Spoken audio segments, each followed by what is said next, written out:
Fala pessoal, eu sou o Júnior Barra da JN Engenharia. Hoje a gente vai aprofundar a NR11 com foco total em prevenção. O que faz uma operação ser segura de verdade e o que normalmente vira acidente. Eu quero que você assista como se estivesse entrando no turno agora. Tudo aqui é para voltar para o chão de fábrica e aplicar. E já deixa combinado comigo, aqui não existe depois eu vejo. Se tem risco, a gente trata agora porque no transporte e içamento o erro vem rápido. Qual o equipamento que você mais usa no dia a dia? Empilhadeira, ponte rolante, talha, guindaste? A NR11 controla as atividades de alta energia, peso, altura, velocidade. O acidente costuma ser grave. Na NR11, trata-se de segurança na movimentação de materiais. Parece simples, mas pensa no que existe junto. Toneladas, alturas, velocidade, giro, inércia. Isso é energia. Por isso que quando dá errado, geralmente não dá só um susto. Dá uma amputação, esmagamento, fatalidade, grande dano material. Quando eu falo 2026, não é a NR11 mudou o texto.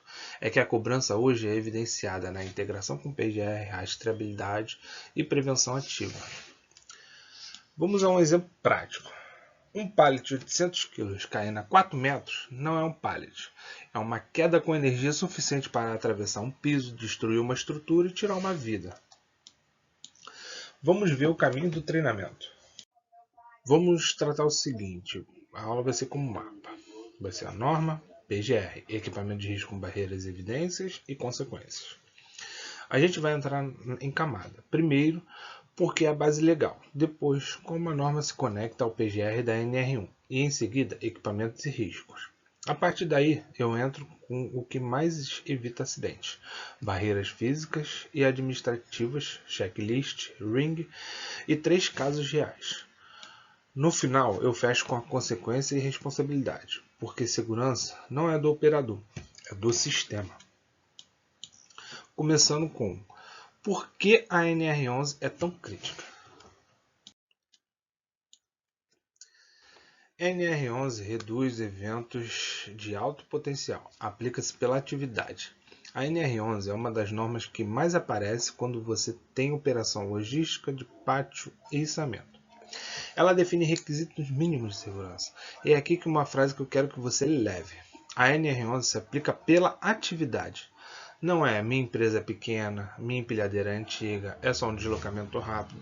Se está movimentando, a NR11 vale. E por que isso importa? Porque ela corta as causas mais comuns de acidentes: rota ruim, falta de isolamento, falta de inspeção, falta de comunicação, improviso e excesso de confiança. Um exemplo prático. Doca de carga. Tem caminhão, pallet, pedestre, empilhadeira, prensa. Se não tiver rota segregada e regra clara, é questão de tempo que algo aconteça. E na sua operação, tem faixa de pedestre demarcada e ela é respeitada? Ou é cada um anda onde dá? Agora, vamos à base legal e o conceito de norma especial. A norma cola na atividade, não é opcional por ser rotina. A NR11 é considerada a norma especial porque regula a execução do trabalho conforme a atividade. Em português, claro, não interessa se a operação é diária, repetitiva e todo mundo faz assim. Se o risco existe, tem que estar controlado. Isso mata um mito perigoso. Sempre fizemos assim e nunca aconteceu nada. O fato de não ter acontecido não significa que você está seguro. Significa que você teve sorte.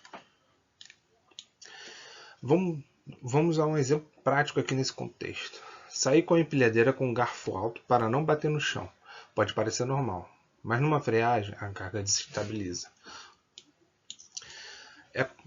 E como a fiscalização e a gestão cobram isso hoje? Pelo PGR.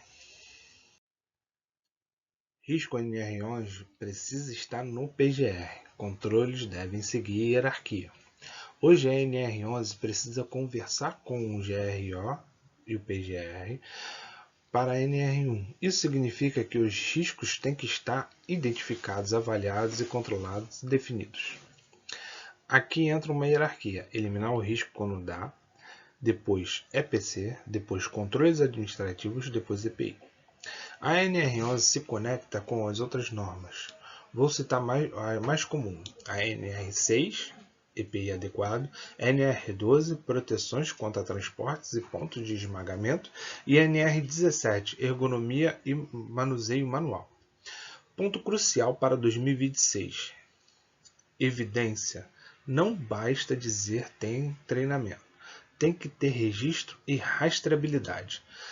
Vamos a um exemplo prático. Se você tem risco de atropelamento, o controle não pode ser só cuidado. Precisa rota segregada, barreira fixa, regra, sinalização e fiscalização. Você sabe onde fica o registro do seu treinamento da sua autorização para operar? Agora vamos mapear os equipamentos. Não é só empilhadeira, inclui içamento, transporte e acessórios. Quando a gente fala da NR11, a maioria pensa só em empilhadeira, mas entra muito mais. Transportes motorizados, empilhadeiras, paleteiras elétricas, içamento, ponte rolante, talha, guindaste, movimentação contínuas, esteira, armazenagem vertical, elevadores, plataformas, acessórios, cinta, cabo, corrente, gancho. E aqui uma regra: o acessório é parte do equipamento. Se a cinta falha, o sistema falha. Vamos para empilhadeiras, que é onde o índice ocorre e costuma ser alto. Estabilidade, capacidade, rota, velocidade e autorização. Empilhadeira tem 3 inimigos: excesso de confiança, pressa e rota mal projetada. Primeiro, estabilidade. A empilhadeira tem triângulo de estabilidade. Se o centro de gravidade sai, ela tomba. E o centro de gravidade muda com peso da carga, altura do garfo, inclinação do mastro, aceleração e frenagem, curva. Segundo, vias de velocidade. Velocidade tem que permitir frear com segurança e manter o controle de curva. E eu sempre pergunto, tem rota segregada de pedestre? Se não tem, você está trabalhando dentro de uma armadilha. Terceiro, o operador é habilitado? Treinamento e autorização formal. Sem isso, é responsabilidade de gestão, não só do operador. Uma curva de 90 graus com a carga alta, se a empilhadeira tem 4 km a mais do que deveria. A força lateral cresce rápido, não é linear e de repente ela vira. Regras rápidas: garfo baixo em deslocamento, curva lenta, nunca dar ré no escuro, buzinar em cruzamento, nunca passar embaixo de carga suspensa e pedestre sempre na faixa. Na sua empresa, pedestre tem prioridade real ou a máquina manda? Agora vamos para o içamento com pontes rolantes e talha. Inspeção mais isolamento mais comando único. Içamento é outra categoria de risco. A regra máxima: ninguém sobrecarga. Isso é inegociável. Segundo ponto, inspeção. Cabos de correntes trabalham com fadiga. Ganchos sofrem deformação. Se a trava do gancho está quebrada, o gancho não deveria entrar em operação. Terceiro, comando e comunicação. Um erro clássico é 2 pessoas dando comando ao mesmo tempo. O operador precisa de um comando único, normalmente do sinaleiro. Vamos a um exemplo prático. Bobina de aço. Se a amarração está errada, ela gira. Você cria efeito pêndulo. Isso derruba a carga, derruba a estrutura e atinge pessoas.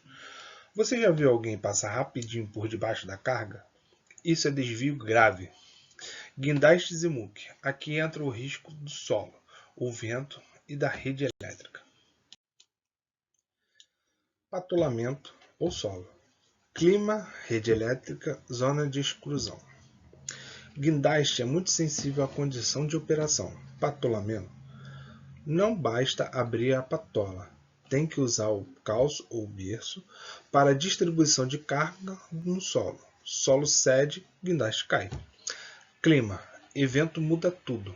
Um vento moderado já muda a estabilidade da carga e aumenta o raio efetivo. Rede elétrica. Risco de eletrocução. É crítico. Distância de segurança e, quando necessário, desligamento formal. É sempre zona de exclusão, isolar a área e controlar o acesso. Guindaste, vamos a um exemplo prático aqui. Guindaste patulado em piso com drenagem ruim, depois de uma chuva, o solo cede lentamente, você só percebe quando o equipamento já deitou. Agora, vamos aos transformadores e armazenagem, onde o risco é esmagamento e queda de material. Interface com a NR12, proteção física e parada de emergência, armazenagem segura. Transportadores e esteiras têm pontos de esmagamento, rolantes, polias, correias e engrenagens. Aqui a NR12 é a parceira direta. O que eu espero ver em uma área segura? Proteção física, onde há parte móvel, botão de emergência acessível, procedimento de bloqueio holoto para manutenção, e em caso de elevadores e plataformas, cercamento de portas com travamentos e inserção de componentes. Vamos a um exemplo prático. O trabalhador tenta desenrolar o material com uma esteira em movimento. Esse é um mecanismo clássico de amputação. Agora, os acessórios que parecem pequenos, mas derrubam grandes cargas. Identificação, descarte e rastreabilidade. Cinta, cabo e corrente são itens de segurança. Se não tem etiqueta, não tem capacidade comprovada. Cinta têxtil, nada de nó, proteger cantos vivos. Qualquer corte, abrasão séria ou etiqueta ilegível é descarte na hora. Cabo de aço, fio rompido, amassado, oxidação severa, deformação e é retirada de uso. E a rastreabilidade. O almoxarifado precisa controlar, acessórios reprovados não podem voltar para a caixa. Vamos a um exemplo prático. Um canto vivo funciona como uma lâmina. A cinta aguenta 3 toneladas no catálogo, até encontrar uma máquina sem proteção. Aí ela não aguenta mais nada. Na sua empresa, acessórios reprovados é inutilizado na hora ou alguém guarda para ver depois? Agora, vamos consolidar os riscos críticos e ligar isso com as barreiras. Riscos se repetem, sempre há padrão de causa. Riscos críticos como ponto cego, atropelamento, queda de carga, queda de material em armazenagem, tombamento, colisão, prensadura. Os padrões por trás são quase sempre os mesmos. Rota ruim, falta de segregação, checklist ignorado, improviso, comunicação falha, pressão por produção. Segurança é engenharia do sistema, não pedido de cuidado. Barreiras. O que realmente evita? Separar, isolar, limitar e fiscalizar. Eu gosto de pensar em barreira como travões do acidente. Segregação. Pedestre e máquinas separados por projeto. Isolamento. Içamento com área bloqueada. Limites. Velocidade e carga. Disciplina. Treinamento, autorização e fiscalização. E aqui uma verdade. Se a regra depende só de boa vontade, ela falha. Por isso, barreira física é tão poderosa. Exemplo. Faixa pintada no chão ajuda, mas o que muda mesmo é o guarda-raio e portão controlando o acesso. E para sustentar barreiras, você precisa de checklist. Checklist é a porta de entrada, sem ele não opera. Checklist diário é o que impede que defeito pequeno vire acidente grande. Eu separo em 4 passos. Inspeção visual, pneus, vazamento, garfos, corrente, cabos. Teste funcional, freio, buzina, alarme e luz. Falha grave é igual a bloqueio, o loto. Registro formal, sem checklist, sem operação. Não é frase bonita, é padrão de segurança. Vamos a um exemplo prático. Vazamento hidráulico. Alguém pensa, dá para usar mais um turno. Aí perde o controle do garfo e cria piso escorregadio. E acontecem as quedas. Quando o içamento é crítico, entra o plano de ringue. Içamento crítico precisa de plano. Não pode improvisar. O plano de ringue é um projeto de içamento. Ele entra quando a operação é complexa. Carga alta, raio grande, baixa visibilidade, interferência, proximidade de rede elétrica ou mais de um equipamento. Um plano de ringue bem feito define peso real, centro de gravidade, pontos de pega, ângulos, acessórios, raios, capacidade, zona de exclusão e comunicação. E a regra final: mudou condição? Para e planeja. Você já viu o içamento virar jeitinho na hora? Isso é um indicador de risco altíssimo. Agora eu vou te mostrar por que isso tudo existe em 3 acidentes. Aprender com casos fixa o comportamento. Vamos para 3 acidentes realistas. Preste atenção na causa raiz. Não é azar, é padrão. Tombamento é igual a velocidade mais curva mais carga alta. Nunca pula. Curva rápida com carga elevada tira o centro de gravidade do ângulo de estabilidade. O operador sente o tombamento e tenta pular. Isso mata. A conduta correta: ficar no centro, ficar dentro, segurar o volante, apoiar os pés e inclinar para o lado oposto. A prevenção, no caso, são os garfos baixos, velocidade controlada, rotas e treinamentos. Vamos ao caso 2. Falha de acessório, mais improviso, mais falta de isolamento. Queda de carga quase sempre nasce de acessório inadequado, sem proteção de quina, sem inspeção ou etiqueta ilegível. E o grave: pessoas perto. A quase fatalidade vira fatalidade quando não há isolamento. No caso, a prevenção é descarte rigoroso, rastreabilidade e zona de exclusão. Ponto cego mais pedestre fora da rota, mais distração.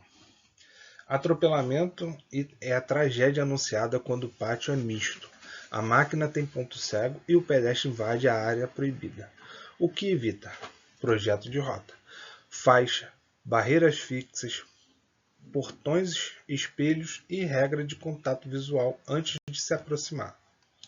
Acidente para a empresa. Consequência operacional é rápida: interdição, parada, investigação, perda de contrato, prejuízo material. Segurança é investimento, não é custo. Multas, passivos e ação regressiva. A parte jurídica: multas administrativas, passivos trabalhistas e responsabilização.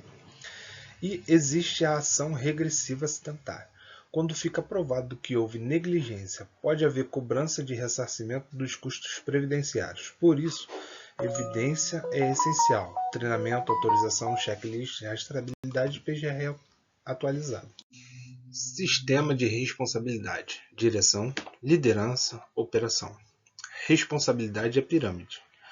Operação: disciplina e recusa de risco.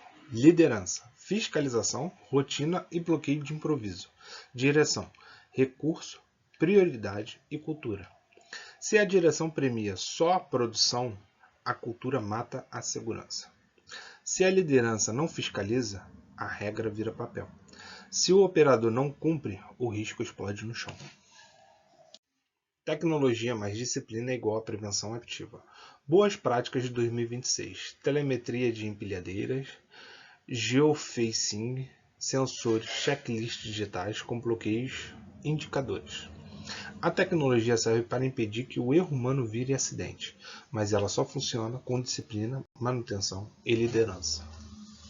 Cultura e compromisso. Para fechar, nenhuma carga é mais pesada que o valor de uma vida. Se você quer aplicar isso na sua operação, treinamento, adequação, evidências no PGR e implantação de checklist digital, fale com a JN Engenharia. Contatos na descrição. Obrigado por assistir, se inscreva no canal e compartilhe com quem trabalha com movimentação de materiais. Até mais, pessoal.